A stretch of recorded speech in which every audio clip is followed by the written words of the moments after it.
Bueno, vamos a empezar. Buenas tardes a todos. Ya no me voy a presentar, todos me conocen. En esta charla de hoy les pido disculpas porque el viernes no la pudimos coordinar porque no estaba en el país, así que por eso se puso el miércoles. De cualquier manera, va a quedar grabado, obviamente. Hoy vamos a hablar de un tema que en realidad se sale un poco de lo que habitualmente vemos en el manejo del paciente neurocrítico, porque corresponde al manejo del posoperatorio neuroquirúrgico coordinado. Esto es, son pacientes que estrictamente no son, o por lo menos no son neurocríticos al ingreso o cuando se operan, sino que es una cirugía programada, pero que reúne algunas características que hay que tener en cuenta para no cometer errores y sobre todo no hacer lo mismo que hacemos en general para cualquier paciente neurocrítico, que es lo que hemos estado viendo en todo este curso, porque tienen algunas características diferenciales que es importante reconocer para poder evitar sobretratamiento o tratamiento inadecuado. Vamos a referirnos entonces, como yo le dije, al posoperatorio de coordinación de neurocirugía. Básicamente nos vamos a referir a los posoperatorios de tumores y vasculares, que son los que ingresan a la UCI, básicamente, ¿sí? Constituyen un número no menor, la quinta parte de los ingresos a UCI neurocríticas, un poco menos a UCI polivalentes, y como yo decía, incluyen una diversidad de pacientes, desde pacientes que vienen lúcidos, sin déficit focal, muy estables y que están muy pocas horas en la unidad, hasta pacientes en coma, graves, que se aproximan más a lo que entendemos como paciente neurocrítico habitual. Los objetivos del manejo en general en la UCI de este tipo de pacientes, en el posoperatorio de neurocirugía de coordinación, son, como siempre, la detección temprana de un deterioro neurológico. Para eso básicamente vienen, para mantener la homeostasis, esto es básicamente sostén de funciones vitales, sistémicas, y sostén neurológico, tratamiento específico de alteraciones neurológicas, y por último, como siempre, profilaxis o minimización de las complicaciones si no es que no pudimos evitarlas. Como yo le decía, hay pacientes que van a estar muy poco tiempo en la unidad, y hay otros que van a estar mucho más tiempo. En general uno puede prever, y eso es importante para poder determinar la evolución del paciente y sobre todo la disponibilidad de camas, que eso es muy importante en el manejo y la gestión de la UCI. Podemos dividir básicamente en tres grupos los pacientes, según este trabajo de Kelly, ya hace muchos años publicado. Pacientes que van a estar 12 horas o incluso menos, que son pacientes de baja complejidad, que son pacientes que están en el posoperatorio de biopsia estereotáxica, o de tumores supratentoriales que no tienen mucho edema perilesional, como después vamos a ver que es un factor. Esos pacientes en general están 12 horas o menos. Hay unidades que hacen lo que se llama fast track, igual que en el posoperatorio de cirugía cardíaca. Entonces, pacientes que están 6-8 horas y se va a hacer la evaluación en esas 6-8 horas e incluso se van de alta a las 12 horas, están menos de 24 horas, eso ahorra tiempo y sobre todo mejora la distribución de camas en la UCI. Después hay pacientes que están intermedios, que habitualmente están en un promedio entre 2 o 3 días, 1 o 2 días hasta 3 días, que son posoperatorios de tumores supratentoriales que tenían ya preoperatorio edema perilesional o tumores de fosa posterior, que después vamos a ver, que tienen otra complejidad. Y después hay pacientes que son mucho más graves, que habitualmente están 10 o más días, que son posoperatorios de hemorragia cerebroidea por aneurisma o traumatismo del cráneo, que en general son posoperatorios de pacientes neurocríticos, no son de coordinación, que van a quedar un poco de lado en esta charla porque son pacientes que ya vimos cuando hablamos de trauma del cráneo, vieron cuando se habló de hemorragia cerebroidea. Nosotros podemos identificar, entonces, si cuando nos ingresa un paciente, podemos ya prever que ese paciente va a tener mayor o menor estadía y menor o mayor complejidad, en base a factores que ya podemos detectar en el preoperatorio o en el intraoperatorio, que es importante consignar en el ingreso. Esto es así, por ejemplo, hay 3 factores que se han demostrado ya en varios trabajos. Esta es una revisión de Wendy Tsai, que es experta en el tema, que son factores que se asocian independientemente con mayor estadía en la unidad. Esto es, que la presencia de uno o más de uno de esos se asocia significativamente y en forma independiente con mayor estadía en la unidad. Y sabemos que esos pacientes van a estar más de 2 o 3 días. Uno es el índice, el llamado índice tumoral o índice de severidad tumoral, que va de 0 a 3 puntos, incluye 3 factores: la localización del tumor, si es mediano, o sea, de línea media, o es lateral, 1 punto si es mediano, 0 si es del lateral, si tiene efecto de masa previamente en la tomografía, 1 punto si tiene, 0 si no tiene, y si tenía deviación de línea media más de 3 milímetros en el preoperatorio, también 1 punto. El balance intraoperatorio, más de 3-4 litros, balance positivo, lo que denota que el paciente tuvo inestabilidad hemodinámica, por lo cual requirió reposición, o fue una cirugía muy prolongada, en el cual se requiere más por la exposición de la cirugía, la hipotermia, en fin, se requiere más cirugía, y la imposibilidad que tenga el anestesista de una extubación inmediata, porque el paciente tiene alguna alteración neurológica que le impide al anestesista, a un paciente que vino lúcido, habitualmente deambulando, caminando a la sala de operaciones, extubarlo y mandarlo a UCI extubado. Después hay otros factores como menos importantes, que no son independientes, pero que son importantes como señal en la historia, que es el tiempo intraoperatorio más de 7 horas, que el paciente agregue un nuevo déficit neurológico que no tenía, porque a veces los pacientes tienen una hemiplegia previa. El nuevo esto es que agregue o tenía una pareja y que una hemiplegia, o agregue un déficit focal que no tenía, o que requiera vasopresores intraoperatorios. Esto es un trabajo de muchos pacientes, es una revisión, perdón, sistemática de muchos pacientes, que fueron el ingreso a pacientes en posoperatorio de cirugía de coordinación, publicado en Neurocritical Care en 2018, en que incluyeron más de 2.200 pacientes, de los cuales más o menos la tercera parte fueron a sala, cuidados moderados. El 3% requirió en UCI desde sala. La mayoría fueron tumores infratentoriales y craniofaringioma. Y la mayoría de las complicaciones aparecieron en las primeras 6 horas. Por eso es importante esto de las primeras 6 horas, como después vamos a ver. Este estudio, esta revisión sistemática mostró que el ingreso rutinario a UCI, esto es de todos los pacientes, no es coste eficiente, dado que solo el 3% de los que fueron a sala ingresaron a la UCI. ¿Sí? Ellos proponen los posibles candidatos para un manejo no intensivo, son aquellos que tienen un ASA, un score anestésico bajo, o que tienen un Apache 3, por ejemplo, menos del 10% del riesgo habitual, o sea una craniotomía electiva. Y consideran a los que sí serían candidatos para incluir o ingresar a la UCI, a los pacientes que tengan alguna o más de estas condiciones: epilepsia, craniofaringiomas, o tumores infratentoriales, duración de la cirugía más de 8 horas, como he dicho, hipotensión, requerimiento, necesidad o aparición del déficit neurológico que no tenía el paciente, crisis convulsivas, hallazgos anormales o alteraciones en el posoperatorio, insuficiencia respiratoria que impide extubar al paciente. Todos esos son criterios que sí deben considerarse. Este trabajo lo que hizo fue un estudio de corte de más de 200 pacientes, que fue interesante porque lo que hicieron fue un cambio de política. Ellos en la corte A dividieron los pacientes en corte A y B. La corte A era lo que hacían hasta ese momento, que era los pacientes en posoperatorio de cirugía ingresaban a UCI, excepto que tuvieran alguna cosa. Y cambiaron el concepto a que no ingresan en general a la UCI, excepto que tengan alguna cosa. ¿Sí? Y los criterios que decían, excepto que no ingresa a la UCI, excepto que tengan, eran que tengan un sangrado importante de duración más de 6 horas, o que tengan comorbilidades o un estado funcional alterado previamente. Con eso ellos mostraron, obtuvieron una disminución de ingresos de 64 a 24%, disminución de los costos en forma significativa, disminución de las complicaciones, la estancia en la UCI, y mejoraron la satisfacción de los pacientes y familiares.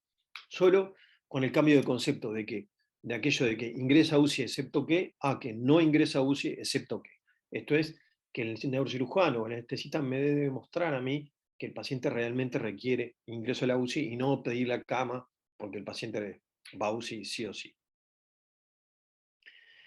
Como pantallazo general, entrando un poco saliendo de la epidemiología, entrando un poco en qué debemos saber de algunas cosas que no estamos habituados al manejo en la UCI en general de pacientes neurocríticos, es, eh, es como yo le dije, los tumores. Los tumores cerebrales, que son la principal causa de posoperatorio de neurocirugía de coordinación, además de lo vascular, que se ha agregado en los últimos años, nosotros no estamos habituados al manejo de los tumores.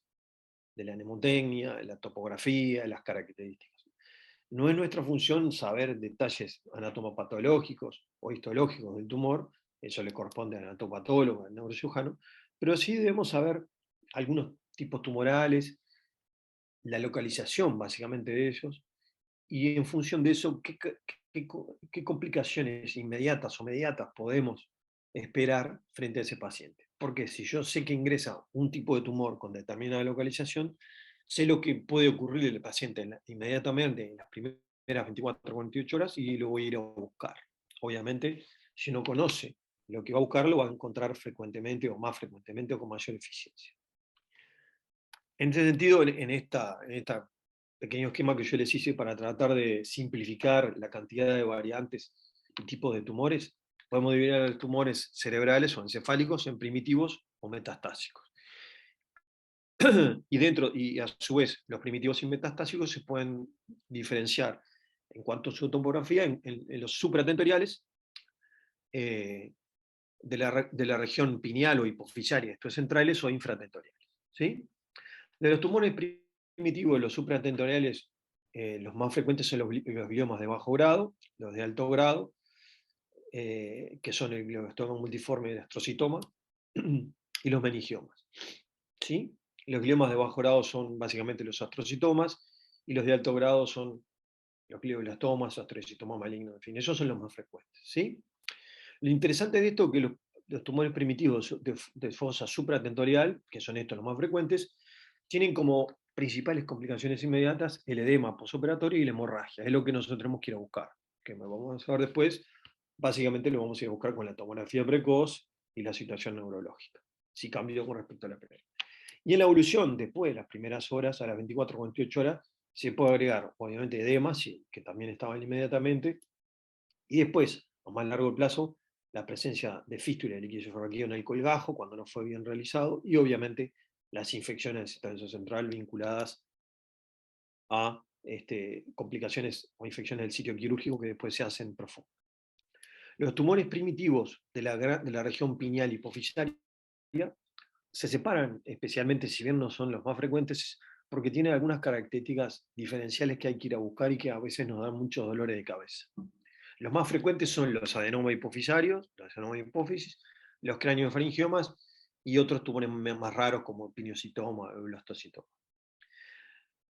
Lo interesante de estos tumores es que las complicaciones inmediatas más frecuentes no son el edema y la hemorragia, si bien pueden aparecer, sino son los trastornos hidroelectrolíticos, básicamente la diabetes insípida, como después vamos a ver, aunque pueden aparecer otros, alteraciones visuales vinculadas a efecto local, y en la evolución, la diabetes insípida, la posibilidad de evolución a más de una fase, y eso es importante, como podemos ver, los pacientes pueden cambiar y pasar a un paciente con síndrome de secreción apropiada de H, o en fin, y obviamente también la fístula de quesofenolraquídeo, porque muchas veces estos tumores son operados, estos pacientes, por vía transesofenoidal. Y la otra gran topografía de los pacientes con tumores primitivos son los infratentoriales, que los más frecuentes son los astrocitomas, medulloblastomas o tumores del ángulo pontocerebeloso, como el neurinoma del acústico. ¿Sí? Estos pacientes, la complicación inmediata y más temida y que hay que ir a buscar son el edema y la hemorragia cerebral, dado que la hemorragia en el sector infratentorial, que es más pequeño el lugar, puede generar mayor repercusión a menor volumen. No es lo mismo tener un sangrado de 3 centímetros cúbicos en la fosa infratentorial que en la supratentorial. ¿Sí? Y la embolia aérea, que es otra complicación que es inhabitual en los tumores del supratentorial, sí puede ser frecuente en el infratentorial, y eso está vinculado básicamente a la posición sentado en que muchas veces se operan estos pacientes. Las complicaciones alejadas, no hay que olvidarse, eso es muy importante porque pueden generar el deterioro secundario de estos pacientes, que estaban inicialmente bien, es la hidrocefalia, por una obstrucción del cuarto ventrículo, habitualmente vinculada a un sangrado menor o a edema, que fue progresando con el correr del tiempo, y lo que no hay que olvidarse es la difusión del Carrefour laringofaringio por alteraciones de los pares craneados bajos, y esto va a ser muy importante porque nos puede dar complicaciones cuando el paciente lo vamos a estudiar a las 24 o 48 horas, no consideramos esos factores y el paciente falla la actuación porque no tose, no deglute, no tiene una fuerza de expiración o inspiración adecuada, no defiende su vía aérea, en fin, vamos a verlo después. De las metástasis, tenemos que saber que las metástasis, tanto las porque pueden ser supra infratentoriales, los cánceres que más frecuentes producen metástasis encefálicas son en primer lugar el pulmón, luego la mama y por último colon y riñón. Son el 50% de los tumores encefálicos que ingresan a UCI en las metástasis. Las complicaciones inmediatas, como siempre, las supratentoriales, el edema y hemorragia, igual que los tumores primitivos. En los infratentoriales lo mismo, hemorragia, disfunción del Carrefour e hidrocefalia. Lo importante de estos tumores es que cuando aparece edema cerebral posttumoral o postquirúrgico, los corticoides son el tratamiento de elección. Son los únicos en los cuales, si ven muchas veces cuando hay edema se le ponen corticoides a cualquier tipo tumoral, es solo en la metástasis donde se ha mostrado con evidencia clase 1 que los corticoides tienen efectividad demostrada. Así que es inobjetable no hacerle corticoides a un posoperatorio de una metástasis cerebral. Esto, para que vean, es un estudio prospectivo de una serie de pacientes del grupo francés, en el cual ellos vieron qué incidencia tenían de complicaciones en el posoperatorio de craniotomía por tumores cerebrales. Encontraron 31% de complicaciones, las más frecuentes fueron banales, náuseas, vómitos, cefalea, en fin, y el 16% tuvieron complicaciones neurológicas. Lo importante es que las complicaciones se asociaron significativamente con un sangrado intraoperatorio existente. Esto es, la presencia de un sangrado intraoperatorio se asocia significativamente con mayor porcentaje de complicaciones, tanto neurológicas como extraneurológicas, por ejemplo, alteraciones del destete y respiratorias. Bueno, cuando nos llega un paciente, evaluamos todas estas situaciones pre e intraoperatorias, tenemos que hacer el diagnóstico, examinar al paciente. Debemos, como cualquier posoperatorio, lo primero que hay que ver en conjunto con el paciente es el protocolo anestésico quirúrgico. Y ir a buscar algunas cosas que no debemos olvidarlo y debemos consignarlo en la historia clínica, ¿verdad? El primer aspecto es, no es necesario agregar o copiar toda la descripción operatoria del paciente o anestésico quirúrgico, sino hacer un pequeño resumen. Pero en ese resumen deben constar estos ítems, que son la naturaleza de la cirugía, esto es, qué porcentaje de resección se hizo, si fue total o parcial, el tipo de cirugía que se hizo, si incluyó decompresiva o no, la anestesia, si fue inhalatoria e intravenosa. No hay que olvidarse que la intravenosa, cuando utiliza alta dosis de opiáceos, pueden generar un despertar lento. La inhalatoria pueden dar depresión cardiorrespiratoria. Si hubo eventos intraoperatorios, esto es clave. Si la hemostasis fue dificultosa o no. El estado del cerebro. Es importante ver qué opinión tenía el oxígeno del cerebro, si estaba tenso, si caía, si latía, si estaba muy deprimido. Todo nos habla del aspecto tumoral, ¿verdad? Si está tenso, habla de hinchazón cerebral. Si late, nos habla de buen pronóstico. Si está deprimido y no cae, también puede ser porque el paciente sufrió isquemia o infarto cerebral. Y después el sangrado intra o posoperatorio, calcular la pérdida de sangre, eso es importante, y la reposición de fluidos. Del examen clínico, cuando viene el paciente, como siempre debemos valorar la situación neurológica, la conciencia. Ustedes saben, igual que en cualquier otro paciente neurocrítico, Glasgow, la escala de Glasgow es el patrón de oro, es objetivo, y debemos tener como ese objetivo reproducible, fácilmente realizable, por cualquier personal de la salud que esté medianamente entrenado. Y el objetivo es que el paciente esté igual que en el preoperatorio. Esto es, si el Glasgow es peor que en el preoperatorio, nosotros debemos sospechar que hay algo de neurodeterioro. La aparición de un déficit focal, las pupilas, el reflejo pupilar igual que siempre, la aparición de una anisocoria nueva o una midriasis unilateral. Recuerden que es un signo precoz en el sentido clínico de herniación uncal y es una emergencia médico-quirúrgica. La miosis bilateral, cuando es puntiforme, puede indicar herniación transtentorial y eso es importante, porque nosotros estamos habituados a reconocer la herniación uncal lateral transtentorial en cuanto se presenta como una anisocoria.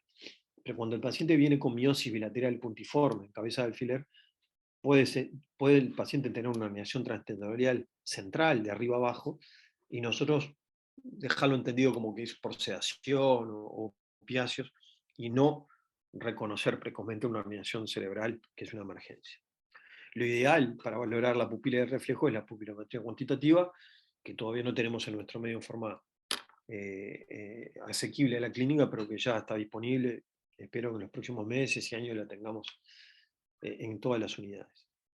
De los pares craneanos, como dijimos, en los tumores infratentoriales hay que tener claro y valorar bien, sobre todo cuando uno va a extubar o decir la extubación del paciente, valorar los pares craneanos inferiores.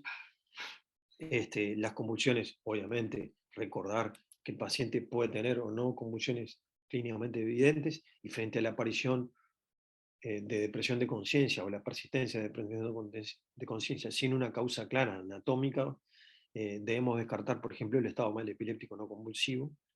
La deprivación alcohólica, igual que cualquier posoperatorio, es importante.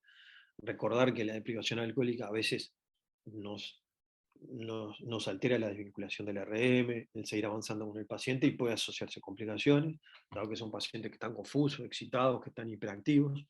No olvidar que además de las benzodiazepinas, que deprimen el centro respiratorio como efecto adverso, tenemos la dexmedetomina, que son también de elección la deprivación alcohólica, y que tiene la ventaja de no deprimir el centro respiratorio como si son las benzodiazepinas. Nosotros podemos poner infusión de dexmedetomidina en estos pacientes que sospechamos de privación alcohólica porque descartamos causa primaria, no tiene sangrado, no tiene más cerebral. La dexmedetomidina, que tiene una buena respuesta en estos pacientes, no deprime el centro respiratorio, incluso podemos extubar o avanzar en la desvinculación de la RM con el paciente con goteo de dexmedetomidina sin tener que suspender el fármaco y esperar que se despierte el paciente. Recuerden, porque muchas veces es frecuente decir, estaba muy dormido, le bajé la dexmedetomidina, la suspendí. No, la dexmedetomidina no duerme el paciente, no seda. Es un analgo sedante que no duerme, no es hipnótico. Seda al paciente, pero lo deja vigil. Así que si el paciente está dormido, es por otra causa. O tiene opiáceos, o se le agregan benzodiazepinas, o tiene otra causa. Pero no es por la dexmedetomidina. ¿Sí? Bueno, además de evaluarlo clínicamente, nosotros debemos monitorizar, y cualquier paciente que ingresa a la UCI, la monitorización mínima que debe requerir cualquier paciente que ingresa en el postoperatorio en neurocirugía de coordinación. Habitualmente la mínima se reserva para pacientes que están lúcidos, extubados, que no tienen complicaciones, son electrocardiográfica, saturometría, sonda vesical, la PPC, idealmente a través de la vía venosa central. La vía arterial, en general utilizamos PA invasiva en estos pacientes, y la temperatura idealmente rectal o central. No hay que olvidarse que la hipotermia es frecuente en neurocirugías prolongadas, igual que cualquier otra cirugía, y debemos descartarla como otra causa de neurodeterioro o a cosas a tratar.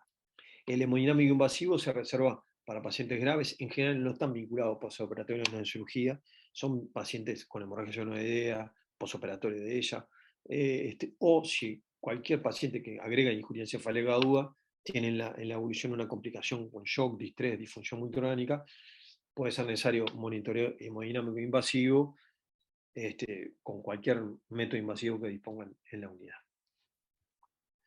En cuanto a la neuromonitorización específica, igual que en cualquier paciente otro neurocrítico, la presión intracraniana es el gol estándar, es la primera medida a realizar. A diferencia de cualquier paciente neurocrítico, en general la presión intracraniana no se monitoriza rutinariamente, siempre en los pacientes con el posoperatorio neuroquirúrgico de coordinación. ¿Por qué? Porque el hemocéfalo es muy frecuente en el posoperatorio de pacientes que se operan y no tienen mucho edema cerebral. El neumocéfalo le agrega o le resta valor a la presión intracraniana porque altera la conducción de presión, ¿verdad? Debe haber una columna líquida de tejido que se continúa, el neumocéfalo amortigua o minimiza o afecta el valor de la presión intracraniana. Así que la presión intracraniana en el postoperatorio en cirugía de coordinación no complicado tiene menos valor.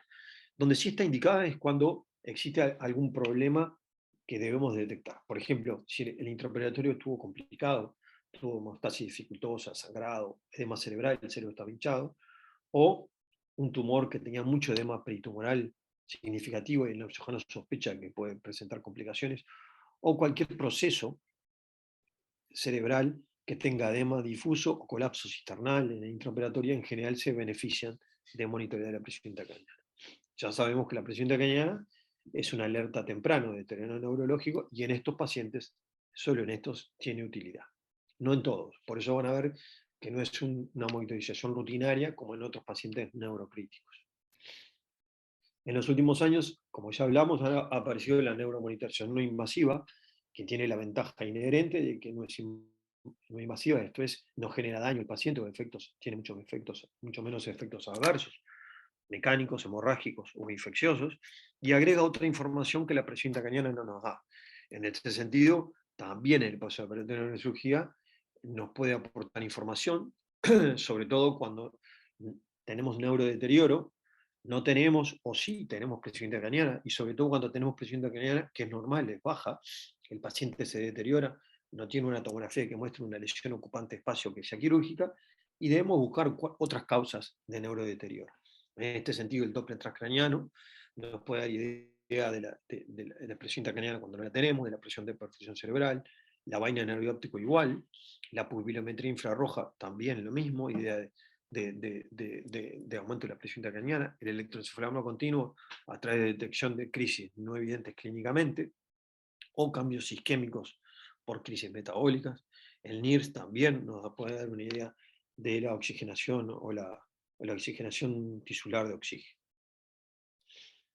Este es un trabajo solo para que vean, eran pacientes en el cual ingresaban en el postoperatorio de una hemorragia solenoidea, y que lo siguieron con pupilometría cuantitativa infrarroja, que es uno de los métodos no invasivos, y ellos detectaron, hicieron pupilometría seriada cada 4 horas, lo hace la NER, y ellos encontraron que cuando el índice pupilar, que es un índice que va de 0 a 5, que reúne una cantidad de factores del reflejo fotomotor, que es velocidad de contracción, de contracción, tamaño pupilar, latencia de la contracción, cuando este índice pupilar, el NPI se llama, que va de 0 a 5, menor de 3 es patológico. Ellos encontraron que los pacientes que tenían índice pupilar menor de 3 se correlacionaron con neurodeterioro, significativamente con déficit cerebral diferido o isquemia cerebral diferida en forma significativa.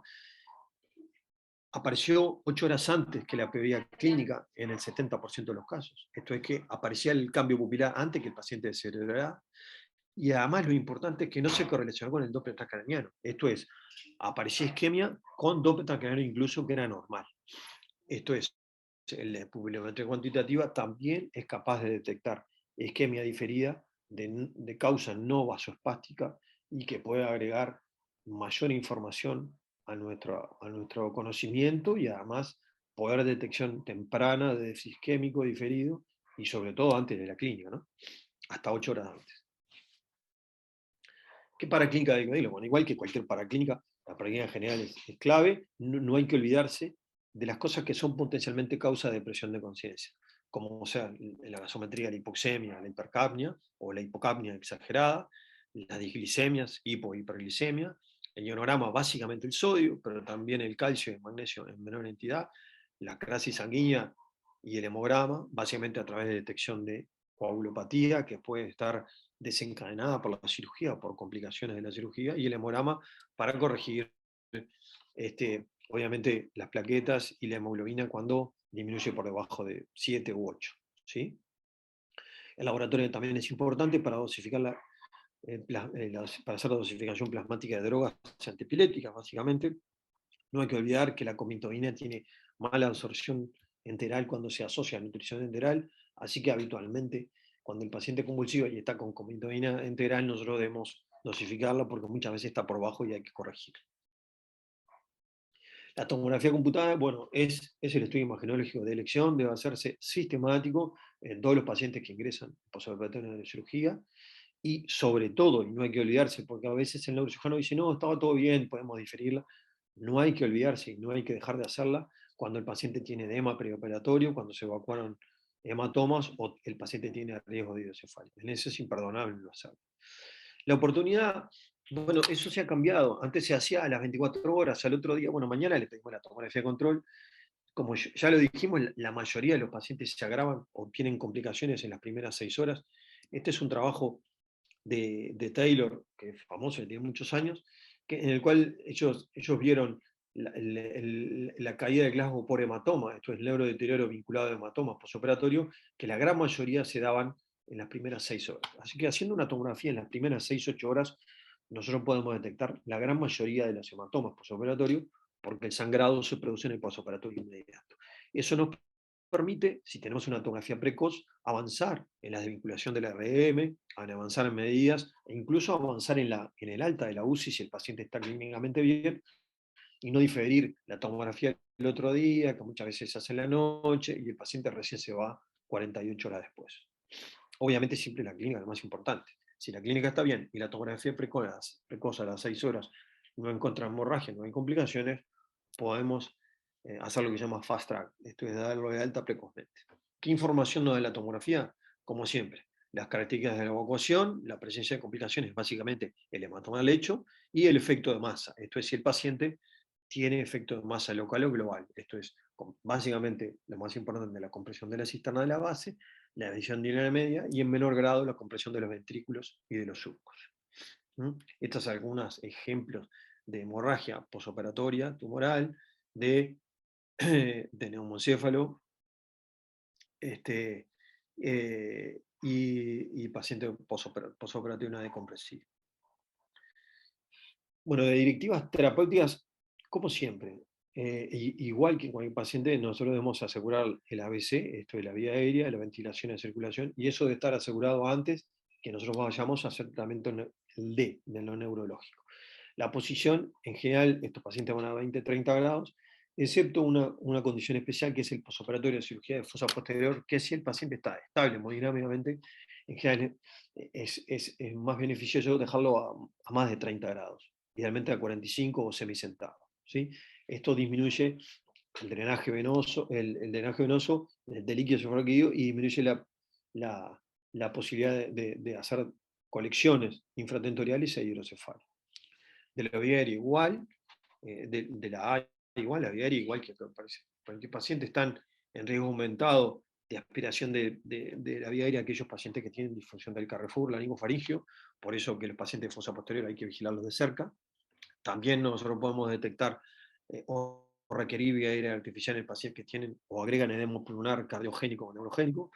De la ventilación debemos tener una saturación mayor de 93-95% con una normocambia en el límite inferior de la normalidad, 35 milímetros de mercurio. Y de la hemodinamia, como siempre, evitar la hipovolemia y la hipotensión arterial, que son factores principales o primordiales de pronósticos. Básicamente, como primera medida y siempre como primera medida, con reposición de fluidos, con cristaloides, que deben ser idealmente isotónicos, y en algunos casos podemos utilizar hipertónicos, sobre todo cuando hay hipertensión intracraniana, y si no mejora con fluidos, los vasopresores, ustedes saben que es de elección la noradrenalina. Debemos mantener una normonetremia en el rango superior de la normalidad. Obviamente, no hay que olvidarse que si estos pacientes están bien clínicamente, fue postoperatorio de tumores de baja complejidad, que en realidad podrían haber no ingresado a la UCI, no hay que extremarse en subir la anatremia a llevarla a más de 145 más. Porque estos pacientes, si están lúcidos y no tienen complicaciones, pueden tener una anatemia de 138 y no tener mayor problema. Así que el nivel de anatremia debemos asegurarlo o manejarlo en función del tipo tumoral y de la situación clínica del paciente. Obviamente, si el paciente está en coma, tuvo complicaciones neurológicas, tiene edema cerebral, sí debemos ser más estrictos y mantener esa anatremia en el rango superior de la normalidad. Esto es más cerca de 145 que de 140 o 138. El control de la glicemia también. Debemos llevar la glicemia, no control estricto, como ustedes saben, no llevarla a normal, sino dentro de ese rango, entre 140 y 180. En el manejo de la temperatura es clave, hay que hacer o tratar de buscar una normotermia estricta. La hipotermia es frecuente, como ya dijimos, en el posoperatorio, sobre todo prolongado. Cuando asocia temblor, o que se llama Schreiben en inglés, puede generar efectos adversos como alteraciones miocárdicas, arritmia, disconfort para el paciente. El manejo cuando un paciente tiene un temblor, que pensamos que es el temblor vinculado a esa hipotermia, obviamente la primera medida es el calentamiento externo y podemos utilizar, si eso es eh, genera disconfort o no es controlable con el calentamiento, la meperidina, y no hay, que es el demerol, que muchas veces no hay en nuestras unidades, pero no hay que olvidarse que la dexmedetomidina es un anti-Schreiber importante. O sea, puede combatir ese temblor en una infusión corta o un bolo de dexmedetomidina, ¿sí? La hipertermia maligna, que es una complicación mucho más frecuente, 1 de cada 10.000 anestesias, debemos tener alto índice de sospecha cuando se presenta hipertensión, shock y radiomiolisis, y en ese caso es el anestesista el que detecta y detiene la anestesia de la cirugía, y básicamente se maneja con repulsión de hidroelectrolítica y tiene medicación especial que es el dantrolene. Esto es cuando el anestesista o nosotros sospechamos de que puede tener una hipertermia maligna del dantrolene que no está disponible en todas las unidades, pero que existe un banco de reserva que tienen los anestesistas centralizados en algunas instituciones, debemos tenerlo como una opción terapéutica específica.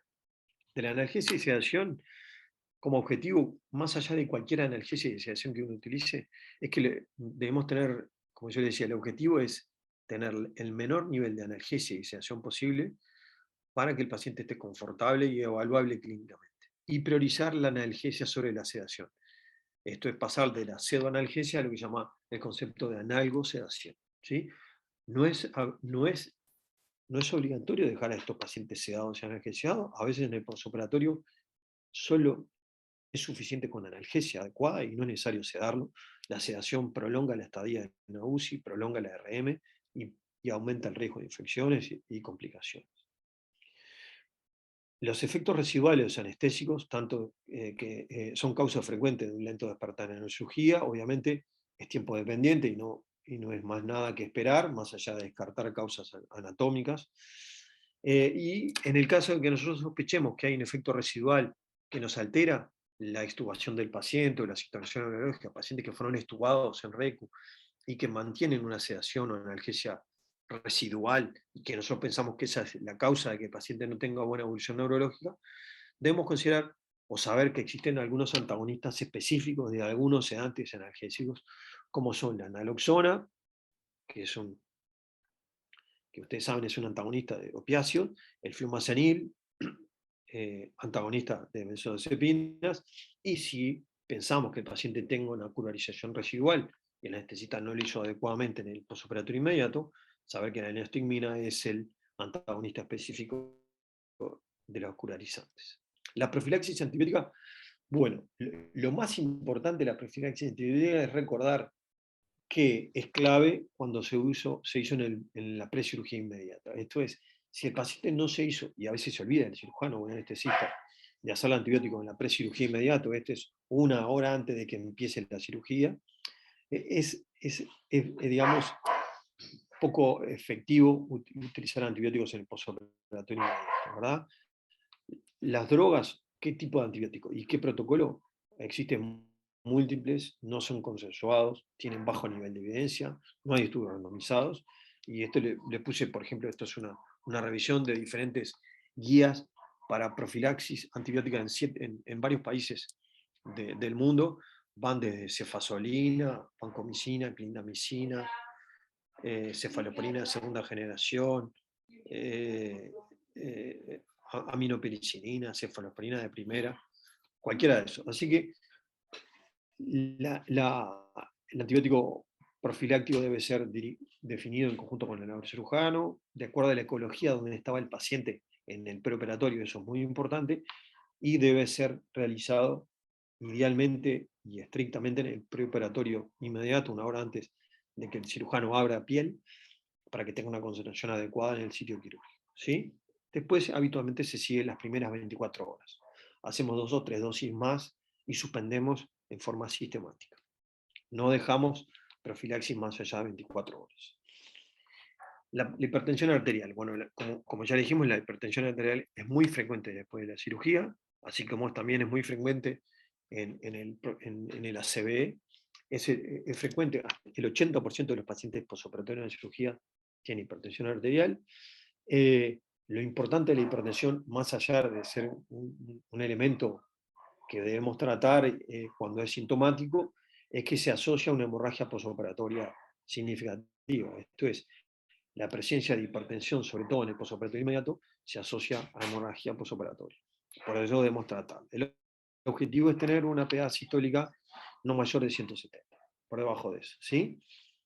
¿Y cómo vamos a manejarnos nosotros cuando nos enfrentamos a un paciente que tiene hipertensión arterial postoperatorio? Bueno, igual que siempre. Primero, no hay que ir a hacer el antihipertensivo de entrada, ¿tá? La droga primero. No, primero hay que corregir los factores llamados inductores de hipertensión arterial, que son el dolor, la excitación, la fiebre, el temblor, la retención aguda de orina, eventualmente la hipertensión intracraniana, si el paciente la tiene, que obviamente hay que tratar todos esos, porque muchas veces corregido eso, corregido el dolor, o la excitación, o el temblor, baja la presión espontáneamente.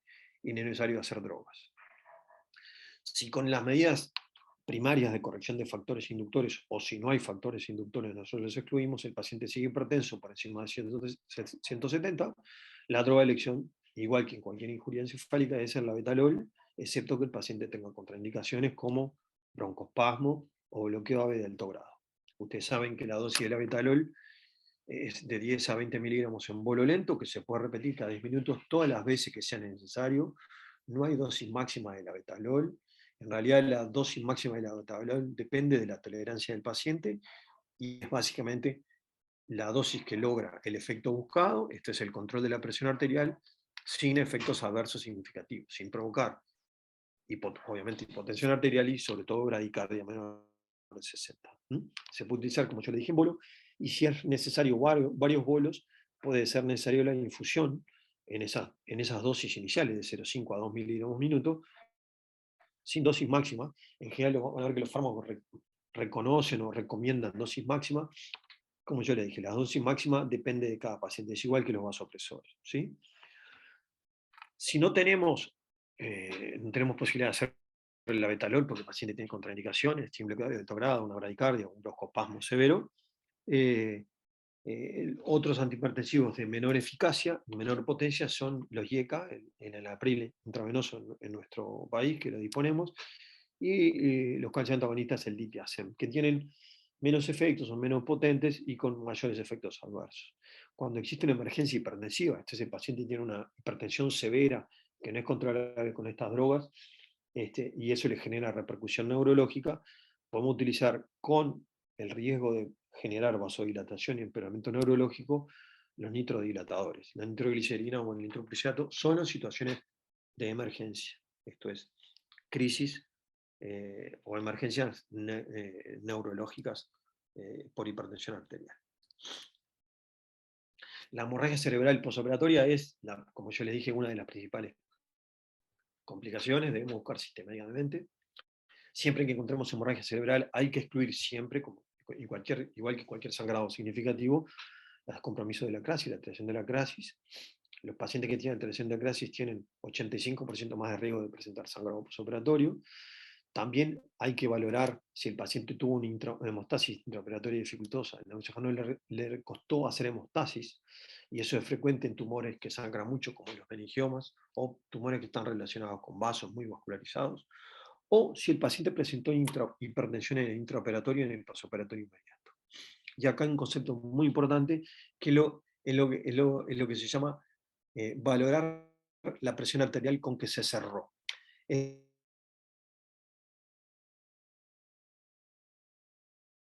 Porque a veces el paciente tiene 140 o 150 de sistólica, nosotros no lo vamos a tratar per se, excepto que el paciente haya tenido hemostasis dificultosa en el intraoperatorio, o que el neurocirujano, cuando hace la hemostasis, tengamos un valor de PREA más bajo.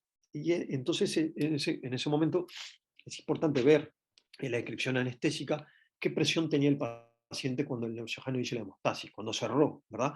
Cerca del final de la cirugía. ¿Y por qué es importante esto? Porque si los pacientes cuando tienen cirugía prolongada y sobre todo hemostasis dificultosa, la presión va bajando, ¿verdad? A veces el paciente entra con 14,8, pero termina la cirugía con 160. ¿Sí? El anestesista no la corrigió, 160 es tolerable. Luego el paciente se despierta, se extuba y la presión sube en las primeras horas a 150, 160. Estrictamente, uno podría decir, bueno, no tiene más de 170, no es sintomática, no la voy a tratar. Pero es importante comparado con cómo se cerró.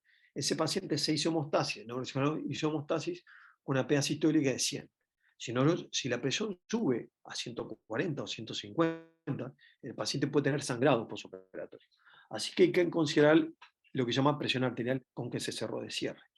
No solemos considerar que si el paciente se cerró con esa presión arterial, evitar mayores aumentos de la presión arterial, porque eso puede condicionar sangrado posoperatorio. ¿Mm? El diagnóstico de hemorragia es de confirmación por tomografía computada, y en ese sentido la tomografía en las primeras, a las 6 horas, ya dijimos que detecta el 80-85% de las hemorragias, y hay que sospecharla clínicamente.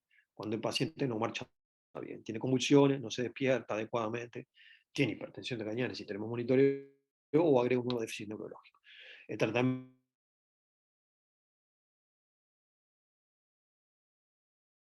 decisión de neurocirujano si es clínicamente significativo. Esto es una revisión de todas las hemorragias intraoperatorias que encontraron en esta serie de casos, en el cual ellos encontraron que la hipertensión intra y posoperatoria precoz se asocia claramente a sangrado posoperatorio, y también la reposición masiva o la pérdida de sangre excesiva, la hemostasis dificultosa. Estos son los factores que significativamente se asociaron a hemorragia posoperatoria.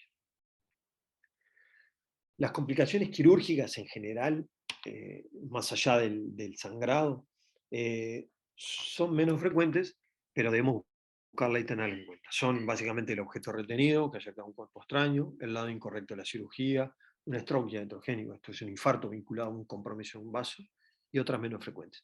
Son, como ya dijimos, mucho menos frecuentes, solo 3-4% de la cirugía de tumores, pero generan un impacto significativo en la mortalidad. Eh, no es lo mismo paciente que hace un infarto posoperatorio por compromiso en un vaso que el que no lo hace. Esto, para que vean, es una serie de complicaciones quirúrgicas de 9 años, 10 años en este grupo de la clínica Mayo y John Hopkins. Más de 16.000 pacientes tuvieron una incidencia global de complicaciones quirúrgicas de 3,4%. Lo importante de esto es que, si bien no fueron muy frecuentes, se asociaron frecuentemente a complicaciones extraneurológicas como neumonía, infarto de miocardio, falla renal, distrés, mayor estadía en UCI y mayor mortalidad en forma significativa. Por ejemplo, los pacientes que no tenían complicaciones quirúrgicas tenían una mortalidad de 0,7%, y esa mortalidad aumentaba más de 8 o 9 veces a 9% cuando había complicaciones quirúrgicas intraoperatorias. ¿Sí? Cualquier complicación, hemorragia, meningitis, stroke iatrogénico, objeto retenido, en fin, cualquiera. La hipertensión intracraniana, como ya dijimos, no es la regla monitorizar, pero cuando se monitoriza y el paciente no tiene buena evolución y se logra el monitoreo, debemos tratar igual que cualquier aumento de la presión intracraniana. Básicamente con medidas inespecíficas, que esto es controlar las H letales, hipertermia, hipotermia, hipernatremia, hiponatremia, hipercapnia, en fin, todas las H letales, hiperglicemia, controlar la temperatura, las crisis, la posición de la cama, en fin, todas esas situaciones, la posición de la cabeza, alineada con respecto al tronco, evacuar la lesión ocupante de espacio, esto es primordial, y la principal causa de hipertensión intracraniana en el postoperatorio es que el paciente tenga una lesión ocupante de espacio, una hemorragia, que es lo que hay que descartar. Luego, si tenemos drenaje ventricular, el cirujano dejó el drenaje, igual que cualquier medida, son las medidas primarias, drenaje al líquido subarachnoideo, siempre es la primera medida, sobre todo cuando el paciente tiene hidrocefalia, eso es clave, y si el paciente no tiene una derivación externa, debemos insistir que el cirujano derive a ese paciente, porque va a ser finalmente la única causa que controle la hipertensión intracraneal. Y luego las medidas de primer nivel, hormonoterapia, hiperventilación, sedación y curarización, teniendo como último nivel los barbitúricos, el propofol de compresión, pacientes que tienen complicaciones mayores y que se acercan mucho más al manejo del neurocrítico en general, como ya vieron en los pacientes neurocríticos, y Leandro les habló de la hipertensión intracraniana. Las convulsiones, bueno, hay que detectar cuáles son los pacientes que tienen mayor riesgo de presentar convulsiones, hay que ir a buscar, y en la cual no podemos olvidarnos de hacer profilaxis, que son los pacientes que tienen trauma de cráneo, los tumores metastásicos, los meningiomas, básicamente cirugía supratentorial, y los que tienen mucho edema cerebral perilesional ya en el preoperatorio. En estos pacientes no debemos olvidarnos de hacer profilaxis, y debemos ir a buscar las convulsiones, incluso subclínicas, cuando el paciente se neurodeteriora. ¿Sí? Como ya le dijimos, Siempre que aparece una convulsión hay que buscar causas extraneurológicas, hipoglicemia, disonías, hipoxemia, hipercapnia, fiebre, en fin, y que sea la primera evidencia de una infección del sistema nervioso central, la convulsión. La tomografía es primordial cuando el paciente tiene una convulsión para descartar complicaciones locorregionales como hematoma, edema. Monitorizar, como ya les dije, si el paciente venía recibiendo drogas antiepilépticas, el nivel de nivel de drogas en sangre, si podemos. La comitidina, el valproato, muchas veces están por debajo del rango. Y bueno, las drogas antiepilépticas, las que ustedes estén habituadas a utilizar. No hay una droga que sea mejor que la otra, igual que en cualquier injuria encefálica. Para yugular la crisis, benzodiazepinas, midazolam, diazepam o lorazepam. Y luego, como antiepiléptico de primera línea, valproato, comitoína, el levetiracetam también, no es superior a los otros, pero por ejemplo en nuestro país ahora no tenemos comitoína intravenosa y debemos recurrir al levetiracetam o al valproato, y si el paciente entra en estado epiléptico, sí, progresar a la infusión de midazolam o de propofol, e eventualmente barbitúricos. Las complicaciones ciroelectrolíticas son frecuentes en el paciente posoperatorio en cirugía y, como yo les dije, son muy frecuentes en los posoperatorios de tumores centrales, de la glándula pineal o del espacio celar o supracelar, que son básicamente los adenoma hipófisis, los craniofarangiomas, los pinealomas, ¿sí? En ese sentido, como ya no voy a repetir lo que seguramente les habló el doctor Aramendi, pero destacar algunas cosas. Dentro de las alteraciones ciroelectrolíticas nosotros podemos tener alteraciones del agua y del sodio, básicamente, que son los que generan los cambios osmóticos a nivel cerebral. La poliuria es muy frecuente en el postoperatorio de cirugía. Y es así que cuando nos enfrentamos a una poliuria, el primer diagnóstico o aproximación que debemos hacer es si fue apropiada o no apropiada. La poliuria es apropiada cuando se correlaciona con la reposición intraoperatoria o algún fenómeno que se hizo previamente. Por ejemplo, si en el intraoperatorio el paciente requirió mucho volumen porque sangró, estuvo inestable hemodinámicamente, es lógico que cuando venga el paciente tenga una poliuria inicial. Así que no hay que ir a tratarla de entrada, la poliuria, y muchas veces esperar. Nosotros vemos el balance, si el paciente estuvo en 3 o 4 horas con un balance positivo de 3-4 litros, es lógico que en las próximas horas tenga una poliuria de esos 3-4 litros. ¿Sí? Lo mismo si el paciente se hizo en el intraoperatorio diuréticos o manitol. No hay que olvidarse que a veces se hace manitol porque el cerebro está hinchado, como osmótico, antiedema, y el paciente en el postoperatorio va a tener una diuresis, una poliuria que es apropiada al fármaco que se hizo. Y la otra poliuria apropiada, que es más difícil de diagnosticar, es la natriuresis o la poliuria por presión, que es aquella que nosotros provocamos porque utilizamos drogas que generan aumento de la presión de perfusión renal, como básicamente vasopresores, la noradrenalina, y si utilizamos la dopamina también, y en mayor entidad, en pacientes que son muchas veces clínicamente normales antes, esto es, no tenían injuria y sobre todo renal, que en riñones normales, nosotros le ponemos vasopresores para aumentar la presión de perfusión cerebral y tenemos como efecto adverso o colateral un aumento de la presión de perfusión renal. Esto es, generamos una natriuresis y una poliuria por presión. Eso siempre debemos considerarlo. Y descartando estas causas de poliuria apropiada están las poliurias inapropiadas, que son básicamente aquellas vinculadas a una alteración de la regulación del agua y el sodio propiamente dicho por injuria encefálica, que tiene el paciente previamente o que se le agrega por la cirugía o por las complicaciones de la cirugía. Las más frecuentes son la diabetes insípida y el síndrome de cerebroparodesal, que ahora vamos a ver. Como ustedes ya saben, la diabetes insípida es un déficit de hormona antidiurética que genera poliuria y hipernatremia. El cerebro de sal es una pérdida renal de agua y sodio exagerada, habitualmente vinculada a un aumento de factores perdedores de sal. No se sabe si es uno o son varios factores, no importa eso. Lo importante es que el cerebro de sal genera una poliuria que en primera instancia no genera hiponatremia y en segunda instancia, si eso se perpetúa, genera hiponatremia. En contraposición de esto está otra complicación frecuente hidroelectrolítica en el paciente de neurocirugía, que es el síndrome de secreción inapropiada de H, ¿sí? Que es una secreción inapropiada de H, esto es que no es hipovolémica ni osmolar de la DH. Ustedes saben que la ADH, los principales estímulos de la secreción de ADH normales, fisiológicos, son la hipovolemia y la hiperosmolaridad. ¿Sí? Cuando hay un estímulo no habitual, que no es hipovolémico ni hiperosmolar de ADH, eso es un síndrome de secreción, se configura un síndrome de secreción inapropiada de ADH, esto es inapropiada esa secreción de ADH para la volemia y el estado osmolar del paciente, que genera secundariamente hiponatremia. Típicamente esto no da poliuria, aunque a veces se confunde. Entonces, cuando nosotros enfrentamos a un paciente que tiene hiponatremia en el posoperatorio, es importante diferenciar si ese paciente tiene, a veces no es posible, como vamos a ver después, si ese paciente tiene un síndrome de cerebro de sal o una secreción apropiada de H, dado que el manejo es diferente. Es muy difícil clínicamente diferenciar los dos.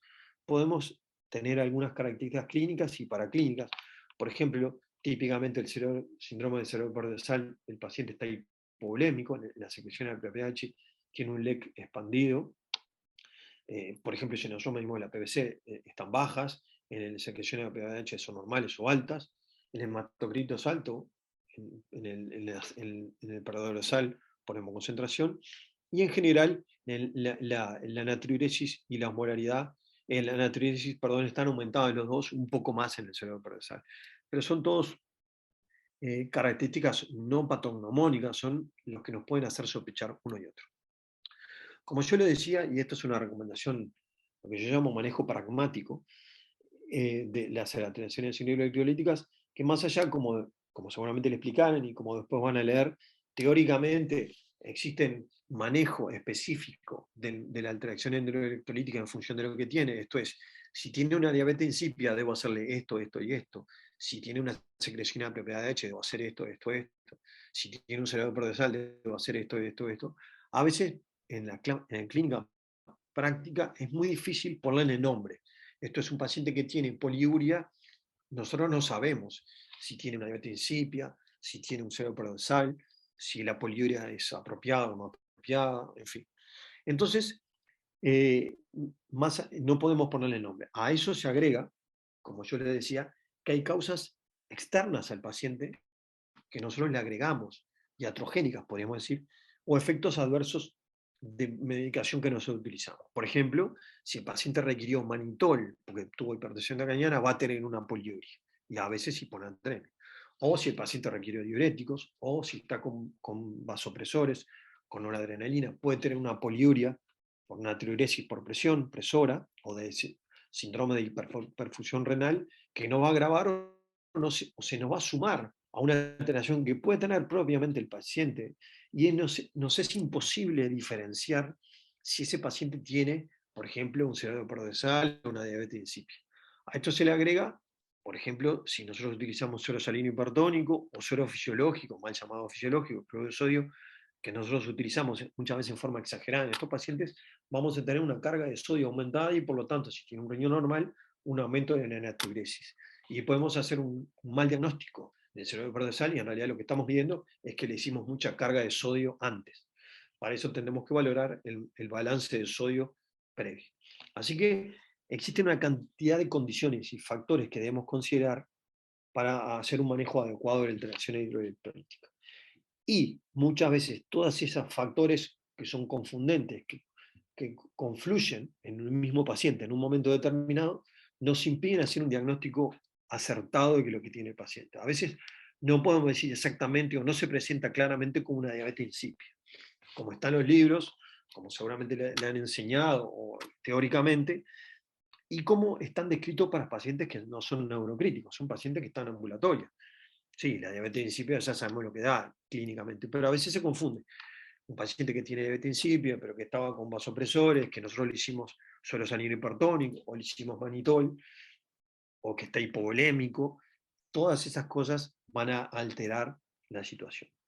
Y otra cosa importante para terminar es que el paciente puede tener más de una alteración en el mismo momento o puede cambiar muy dinámicamente en el tiempo. Y eso es muy característico de los pacientes en el postoperatorio de neurocirugía, como yo lo voy a mostrar en un caso clínico. Son muy dinámicos. Y esto es, si yo le pongo el rótulo al paciente, por ejemplo, en las primeras horas que tiene diabetes insípida, y sigo con ese rótulo, y el paciente continúa la evolución, y yo no descarto otras causas, puedo seguir intentando tratar la diabetes insípida si el paciente, por ejemplo, sigue con poliuria y la causa de la poliuria es no ser diabetes insípida. El paciente cambió y a veces cambia de la mañana para la tarde o de la tarde para la noche o de un día para otro. Y si yo no estoy atento a detectar esos cambios del paciente, puedo seguir intentando tratar al paciente con la diabetes insípida y hacerle daño al paciente porque no lo tenía. ¿Tá? Así que yo les propongo, cuando ustedes se enfrenten a una alteración hidroelectrolítica, recordar un poquito de este esquema que es un manejo pragmático que les va a ayudar mucho en el resolver el paciente ahí día a día en el momento. Lo primero es tener claro este cuadro es cuál es el objetivo. ¿Qué objetivo tengo cuando yo me enfrento a un paciente que tiene una alteración hidroelectrolítica? El objetivo básicamente son dos. Evitar la hipovolemia, esto es, si el paciente tiene una hipoliuria, evitar que si eso se perpetúa genere hipovolemia y por lo tanto hipotensión arterial, y tener una norma natremia en el rango superior de la normalidad. Tener un sodio entre 140 y 150. Esos son los dos objetivos. Y como ustedes ven ahí, el objetivo no es, por ejemplo, tener diuresis normal. Yo no quiero tener una diuresis entre 100 y 150 mililitros hora. El paciente puede estar poliúrico, puede tener una poliuria de 200 y yo no tener mayor problema y no tratar si mantiene normovolemia y si tiene una normonatremia en el rango superior de la normalidad. Si el sodio está entre 140 y 150, yo puedo manejar la poliuria, no es inmanejable, no me genera hipovolemia, no tengo por qué tratar per se la poliuria. El objetivo es, le reitero, evitar la hipovolemia y tener la normonatremia ahí, en el rango superior a normalidad, entre 140 y 150. Entonces nos podemos enfrentar a una combinación de situaciones. Cuando tengo diuresis normal y natremia normal, obviamente, nada, el paciente está bien. Si tengo una diuresis aumentada, una poliuria, con una natremia normal, el paciente puede estar en la primera fase de un síndrome cerebrovascular. En ese caso, puedo reponer con suero fisiológico, clorosodio del 0,9%, y si tengo la sospecha de que tiene natriuresis el paciente y no tiene otra causa, no tiene presión por noradrenalina, puedo hacer un examen de orina, si está muy aumentada, agregarle fludrocortisona, corticoide con efecto mineralocorticoide. Si el paciente tiene una atremia normal y oliguria, lo primero a descartar que no esté hipovolémico es hacer volumen, ¿verdad? Si tiene hiponatremia el paciente con diuresis normal, ahí debo reponer con un clorosodio hipertónico, 3%, no es necesario hacer la mayor concentración para llevarlo a, como dijimos, objetivo una atremia de 140. Si el paciente tiene hiponatremia y poliuria, es muy probable que el paciente si yo excluyo otras causas confundentes, de que ese paciente tenga un cero de sal y ahí debo reponer con sodio hipertónico, sodio al 3% y fludrocortisona. Si solo tiene hiponatremia, lo mismo, sodio hipertónico. Si el paciente tiene una hipernatremia, y esto es mayor de 155, esto es, no tiene 150 o 149 o 151. Si tiene estos niveles, tiene una densidad normal, yo debo aumentar el aporte de agua libre. Si tiene poliuria e hipernatremia, configuraría la clásica presentación de diabetes insípida. En ese caso debo aumentar el agua libre, idealmente enteral. También puedo utilizar solo un tercio salino o medio salino y utilizar en ese caso domopresina.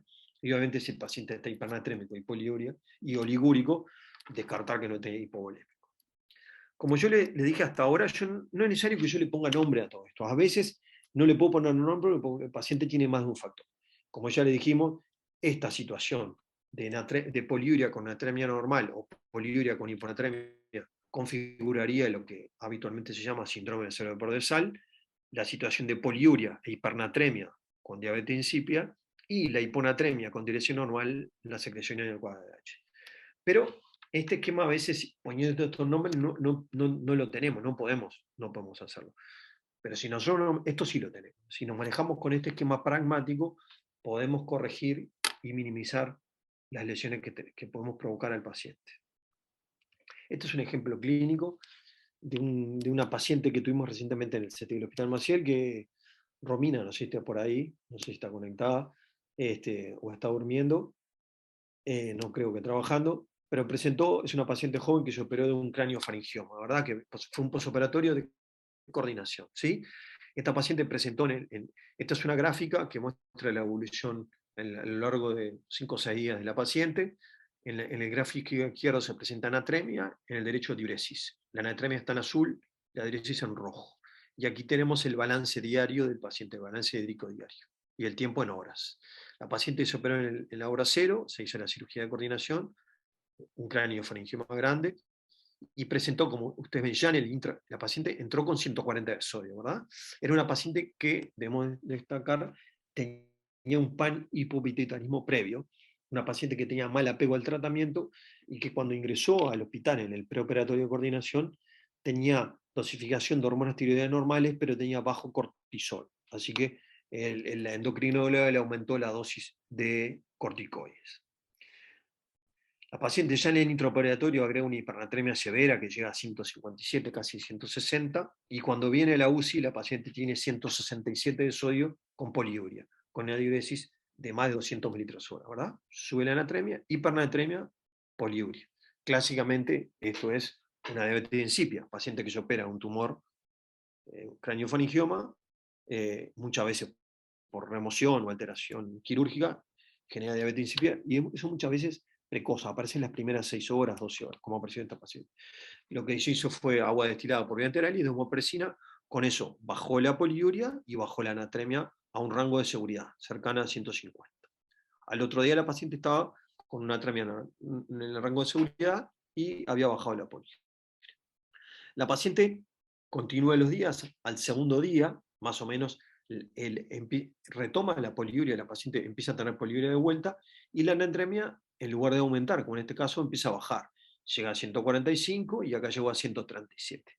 En este momento, el equipo tratante interpretó que la paciente que está porque vio la poliuria que era muy significativa, que estaba aumentando, aunque la paciente estaba lúcida, sin déficit focal, se había estubado, tenía buena neurología, interpretó que podía continuar con diabetes insípida, por lo cual le hizo otra dosis de desmopresina.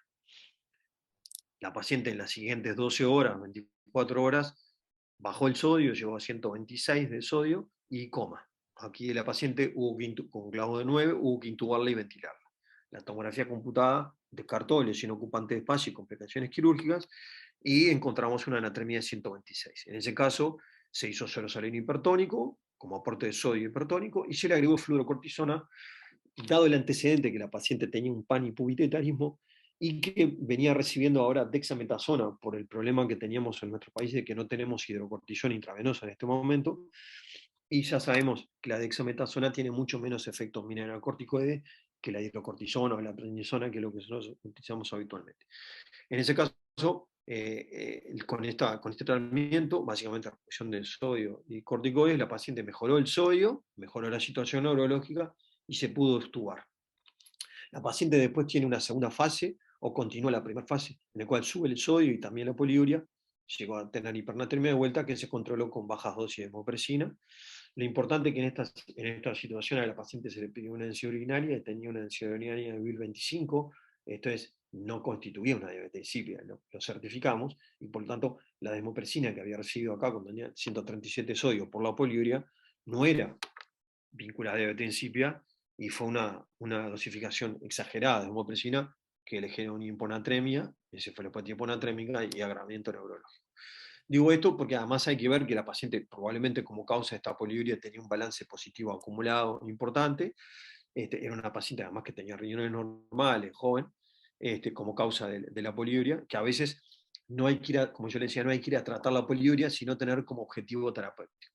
Si yo tenía a la paciente con un sodio dentro del normal, no tenía por qué agregarle desmopresina, aunque se hubiera hipovolémica, aunque se hubiera poliúrica la paciente, porque pensaba que seguía con diabetes insípida, porque la situación puede cambiar a lo largo de un día para otro.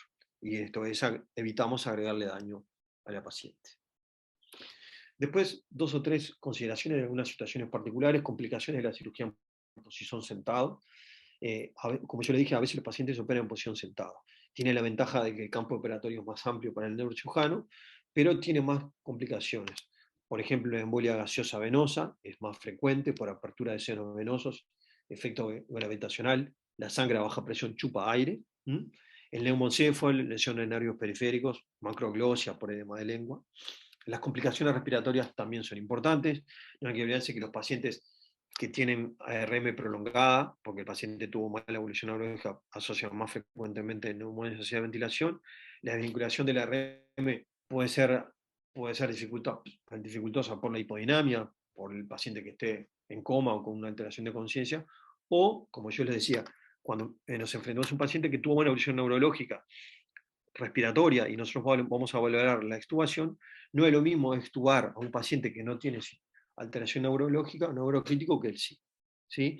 En este sentido, ustedes van a ver por ahí que los criterios para extubar a un paciente que estuvo en RM habitualmente son relacionados o se refieren a pacientes que no son neurocríticos. De hecho, el clásico destete propiciado por Esteban, esto es que si tiene estabilidad respiratoria, PAFI mayor de 300, patología respiratoria en remisión y tolera una prueba de ventilación espontánea, tubo en T o presión soporte, el paciente se extuba. Bueno, esa situación para el neurocrítico no es correcta y no hay que hacerla. Hay un paso intermedio, porque el paciente neurocrítico puede tener condiciones de extubarse o desvincularse de la RM, pero no tener indicación de extubarse, previamente dicho, por alteración propia de la función del carrefour laringofaringeo. En ese sentido, además de valorar los criterios clásicos de extubación, esto es el PAFI, la situación respiratoria, la conciencia, en fin, que tolere la ventilación espontánea, que no tenga fiebre, en fin, debemos valorar si tiene elementos que van a defender su vía aérea superior. Y eso es básicamente lo que describió Salam en este trabajo, después vamos a ver algún otro, que esto es, que tenga una tos efectiva, que no tenga muchas secreciones y que tenga una función neurológica adecuada, que sea capaz de colaborar el paciente. No solo que cumpla órdenes, sino que siga la mirada, que aprieta la mano, que sale la lengua, que pueda cumplir alguna función un poco más compleja. En este trabajo ellos encontraron que si tenía tres de estos factores alterados, tenía una alteración neurológica no adecuada, una tos inefectiva y muchas secreciones previas, si tenía esos tres factores juntos, el 100% fallaba la extubación. Ese es el trabajo más grande de extubación en pacientes neurocríticos, publicado este año en la Intensive Care Medicine, en el cual entraron algunos de los pacientes del CTI del Hospital Maciel, que los incluyó el doctor Pablo Álvarez y algunos de los residentes del servicio. Incluyó más de 1.500 pacientes de 73 UCI en más de 18 países. Tuvieron una incidencia de 21%, que es más o menos. Los pacientes neurocríticos tienen falla de la extubación en 20%. Es un número interesante. O sea, si nos vamos a extubar un paciente, sabemos que uno de cada 5 va a fallar. Muchas veces no sabemos por qué. Y ahí está el punto clave. Identificar qué paciente puede fallar la extubación. Lo importante es que el paciente que falle la extubación tiene más estadía en la unidad, tiene más riesgo de neumonía y tiene mayor mortalidad en forma significativa. 87 contra cerca de 2%. Este grupo, que se llamó el trabajo ENIO, ideó un score simplificado en el cual identificó 7 factores, algunos de ellos ya lo hemos visto en el trabajo de Salam previamente, que son, por ejemplo, que el paciente tuviera un trauma de cráneo, la temperatura, el reflejo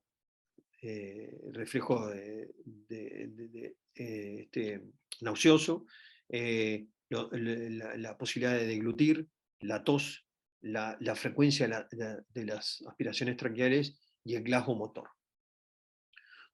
Este score va de 0 a 100, ¿sí? Cuanto más se acerque a 100, mayor probabilidad de tener, de tener una extubación exitosa, y cuanto más se acerca a 0, de tener una extubación alterada o ineficaz o fallida. ¿Sí? Más o menos ellos vieron que si, por ejemplo, el paciente tenía 33 puntos, tenía este score, antes de extubarlo, tenía un valor predictivo negativo de 100% para excluir que ese paciente iba a tener una extubación exitosa. Esto es, si el paciente tiene un trauma de cráneo, ingresó por trauma de cráneo, tiene una temperatura alterada,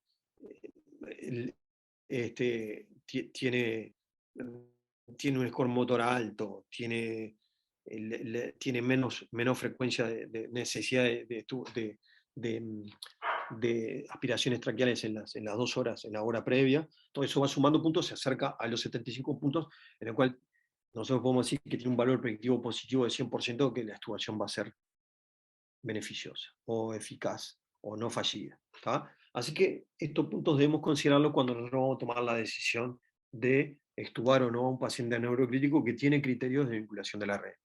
Y si el paciente tiene Esto reúne varios de estos factores, no debemos extubar al paciente, ver si se corrigen con el tiempo, o por ejemplo mejoran con corticoides, con fisioterapia, o eventualmente el paciente va a requerir una traqueostomía.